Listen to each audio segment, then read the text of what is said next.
Now it's Tuesday and we are joined again by our friends from DocMorris, Claire Hanlon. Very welcome back to the show. Welcome, Claire. Last week we were talking about headaches. This week we are chatting about medication management. First of all, what is medication management? Basically, medication management is helping patients to get the best out of their medication. So medications are very powerful things, and if you're prescribed a medication for an illness, then there's actually a clinical backing that it can benefit if it's taken correctly. But if it's not taken correctly, obviously it won't help with the illness as much, and it can actually cause harm as well.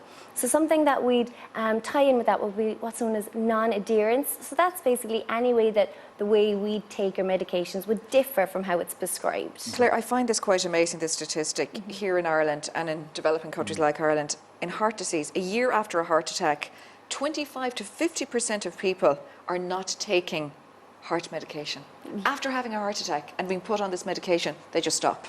Yeah, and there's actually quite a significant amount of damage done by that. And I'd have a lot of patients come in to me and they'd be saying, you know, oh, I felt like my blood pressure is fine, or my doctor said my blood pressure is actually well, so I'd stop taking my medication. But these medications, you can't actually feel them working. Yeah. The only thing that they're doing is stopping you have a heart attack. So if you don't take them correctly, say for example cholesterol medications or your blood pressure medications, then you have a much higher risk of having a heart attack, going back into hospital, and even of death as well. Yeah. That is very scary. Who needs help with medication management? So anybody really who might find it difficult remembering or get a bit confused with how and when to take their medications, with medication instructions or names or what the medications are for, and that could be any of us if we don't have the information, or it can be more common in the elderly when they're taking more medicines, or in diseases like dementia or Alzheimer's.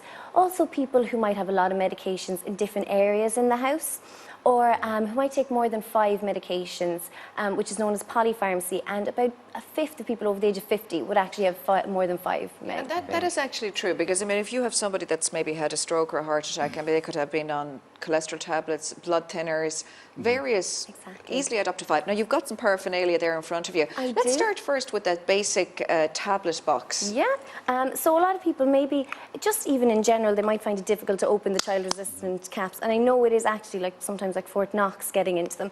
Now if you have conditions like arthritis or Parkinson's, you might find it easier to actually get a bigger tub, so that's easier to grab and open like that. Or you can ask your pharmacist if they'd be able to give you a non-child resistant cap, so that doesn't have the same mechanism where you have to push, but do make sure that that's well out of the reach of children if you are using these. Or if there are no children in the house as well, Yes, it would be fairly safe. But you have a box there as well, and it's fairly well detailed what tablets to take and what date, and it's colour coded. If you just put it up there, we might have a look at it. So this is what's known as a monitored dosage system. So this is the DocMorris one, is the MyMed system, and it basically, we dispense all your tablets into different compartments based on the time of day you need to take them. So it can really help with organising your medications, reduce medication error, act as a memory aid, and actually even physically getting at the medications.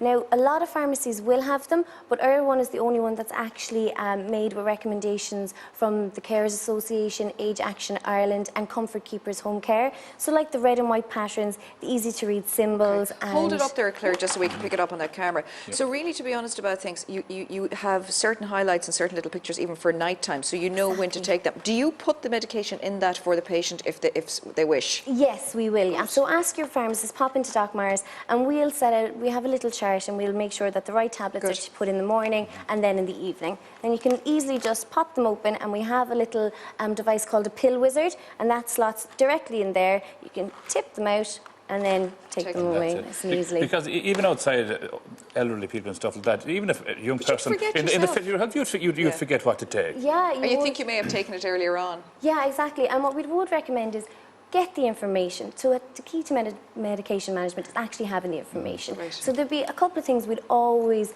recommend that you know about your tablets. So know what it's for, know what it's called, and what it actually does. Know how much you take, how often you take it, and what way you take it. So for example, if you're taking an inhaler, do you know how to take your inhaler properly? Or if you're applying a patch, do you know how to apply the patch properly? And then how and where to store it, and any common potential side effects as well. Okay, and go storage, Claire, you're just before we move on there. Where should one storage? A lot of people keep their pills and their tablets in the bathroom. Yes, and I'd hear that a lot in their bathroom cabinet or in the kitchen, and those are actually the worst possible places that we can keep them because it's warm and it can get moist. So you need a dark, dry, room temperature, so cool cabinet that will stay under 25 degrees. And this is because it can actually change the medications itself if it's hot or if it's moist as well. Claire, we were talking about, say, heart medicine before as well, but say if we just move on to antibiotics, which a lot of people will be familiar with, and say it's just back to the point you're making, and one of the most important points maybe today is that, say, if the doctor puts you on a course of antibiotics for 3 weeks, right? After 2 weeks, now I've done this myself, and lots of people have done it, after 2 weeks you start feeling fine, and all of a sudden you say, actually, I won't bother taking them. Yeah. That's not a good thing to do. That's a big no-no, but basically, so if you start to feel better, you stop taking it, the bacteria that was actually causing the infection is not completely destroyed. So that more resistant bacteria can multiply and then make it actually more difficult to treat that infection. So that means that you might need longer courses of antibiotics or stronger antibiotics. So the more that we actually use our antibiotics incorrectly, the less effective they are for everybody. So if you don't do it properly the first time, or you're going to have to come back, then it's going to cost you more money as well. And also you shouldn't be taking so many antibiotics either, you know what I mean? Like you should just take your course and be done instead of halfway, because you might have to start another course. What about if you can't swallow tablets? A lot of people find it difficult. Can you crush all tablets? No, you can't crush all tablets. So make sure that you never change the actual medication unless you've been specifically directed to. Because what can happen in some cases that there might be sustained release. So they're meant to be released out the tablet slowly over a long period of time. Release, yeah. Exactly. So if you crush it, it could have a high dose of the medicine entering your body, or might not actually get to the area it's needed at all in the body. Now finally, there is an app, a DocMorris app. A lot of people have smartphones and iPhones and different phones. So tell us about the app if you're very familiar with this and how we can use it. Yeah, I've been playing around with it all week, and as a big geeky pharmacist, I think it's fantastic. It's a really easy way to just organise your medicines, and you can download it from Thursday for free, and for every free download, 20 cents goes to the Carers Association. So we're aiming for 20,000, so you have your good deed done for the day as well. Okay, so MyMed it's called. MyMed, yeah, and it basically uploads the information for your prescription on. You can set reminders, and you can set notes next to the medication for up to 5 people. So it can be really helpful for carers or people on lots of medication, or even people on short-term medication who need a little bit of a reminder to take their antibiotic. Great stuff. That's great, Claire. Of course, Claire, you are going to stay with us for the rest of the show. So, you at home, if you have any questions at all for Claire, please do get in contact with us. You can find us on Facebook. You can also tweet the show at RTE Today. If you'd like to email us, we are at today@rte.ie. You can also text us. All you have to do is put the word today followed by your comment, question or query for Claire or any other part of the show to 53555.